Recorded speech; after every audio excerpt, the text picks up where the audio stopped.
একটি সবুজ ঘেরা সুন্দর গ্রাম ছিল। গ্রামের নাম ছিল জিঞ্জিচালা। সে গ্রামে অনেক লোক বাস করত। কেউ ছিল কৃষক, কেউ জেলে, কেউ বা আবার ছোট দোকানদার। গ্রামের মাঝখানে একটি ছোট দোকান ছিল। সেই দোকানের মালিক রানা। রানার দোকানে চাউল, ডাউল, তেল, বিস্কিট, সাবান সব কিছুই পাওয়া যেত। কিন্তু রানা নামের লোকটি খুব খারাপ ছিল। সে খুব লোভী ছিল। কেউ টাকা ছাড়া কিছু চাইলে সে রেগে যেত। একদিন সকালে রনি নামের একটি গরিব ছেলে রানার দোকানে এলো। রনির বাবা অসুস্থ ছিল আর বাড়িতে খাবার ছিল না। সে তার দোকানের সামনে ঘোরাঘুরি করছিল। রনি দোকানের সামনে ঘোরাঘুরি করছে, কিন্তু সাহস পাচ্ছে না কিভাবে রানাকে তার এই কথাগুলো বলবে। রনি লাজুক মুখে বলল, চাচা, আমাকে চাউল আর ডাউল দেন। কালকে আমি টাকা নিয়ে এনে দেব। রানা বাকি কথা শুনে তার মাথায় হাত দিয়ে মাথা কেমন জানি করতেছে। এতে দেখে রনি অনেক নার্ভাস ফিল করছিল।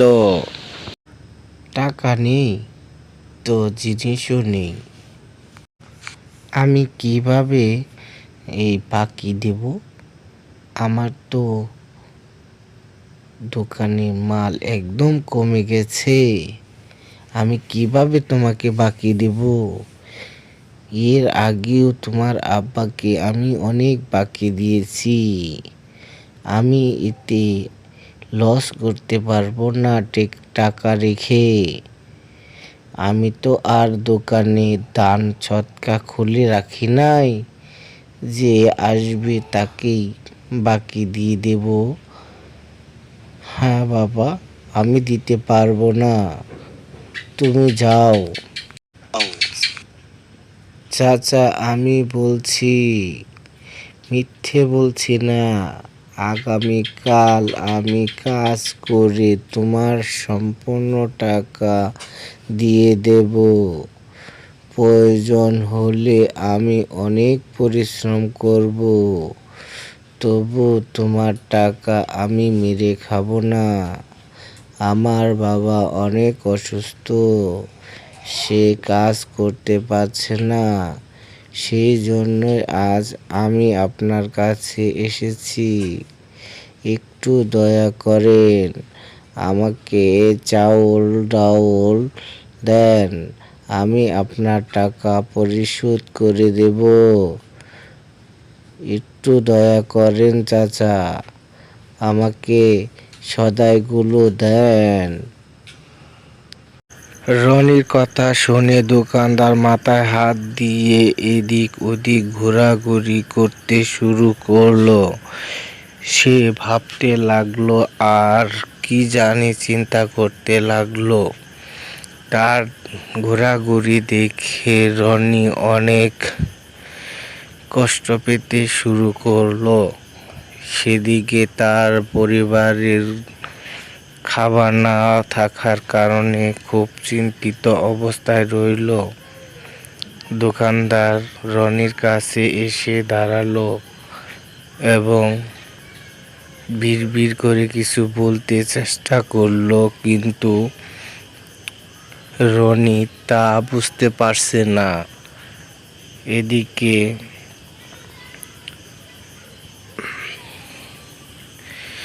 দোকানদার বলল, বাবা, রনিকে দোকানদার বলল, বাবা, তুমি যাও টাকা নিয়ে আসো, তা না হলে আমি তোমাকে সদাই দিতে পারবো না। আমার বাবা অল্প টাকা বুঝি, এতে কেমনে তোমাদের এত বাকি দেব? আমার তো এত টাকা পুঁজি নাই যে তোমাদের নাগাল সংসার আমি সব সময় চালাবো। কিছু টাকা দিলে আমি হয়তো বা তোমাদের, কিন্তু আমাকে কিছুই দিতে পারছো না। ঠিক তখনই দোকানের সামনে দিয়ে একজন বৃদ্ধ লোক যাচ্ছিলেন। গ্রামের সবাই তাকে খুব সম্মান করত। তার নাম ছিল কাশেম দাদু। তিনি সব কথা শুনে নিলেন। তারপর রানাকে বললেন, রানা, মানুষকে একটু সাহায্য করতে ক্ষতি হয় না। আজ তুমি আমাকে সাহায্য করো। দাদু, আমি ব্যবসা করি, সবাইকে যদি ধার দেই তাহলে আমার দোকান চলবে কিভাবে? রহিম চুপচাপ দাঁড়িয়ে রইল, তাদের কথা শুনছে। ঠিক আছে দাদু, একটু চাউল আর ডাউল নিয়ে যা, কিন্তু কাল টাকা না আনলে আর কখনো আমার দোকানে আসবি না, ঠিক আছে? হ্যাঁ, মনে যেন থাকে কথাটা। রহিম খুশি হয়ে বলল, ঠিক আছে চাচা, আমি কালকে আপনার টাকা দিয়ে দিব।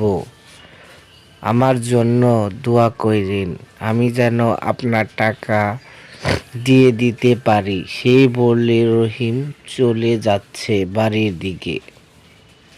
দাদু কাশেম চাচাও তার সাথে সাথে দোকান থেকে বের হয়ে চলে আসলো রানার কাছ থেকে।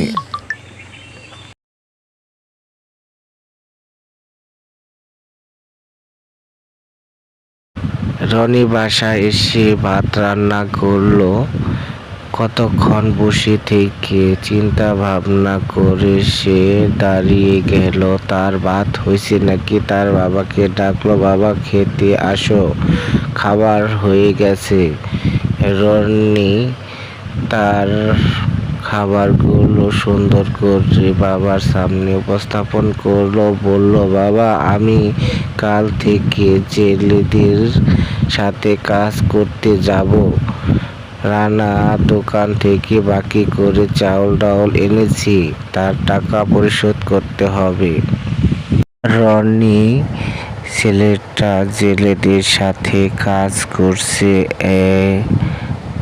অনেক পরিশ্রম করার পরে সে হাঁটতে হাঁটতে মাছ নিয়ে বাজারে যাওয়া শুরু করলো।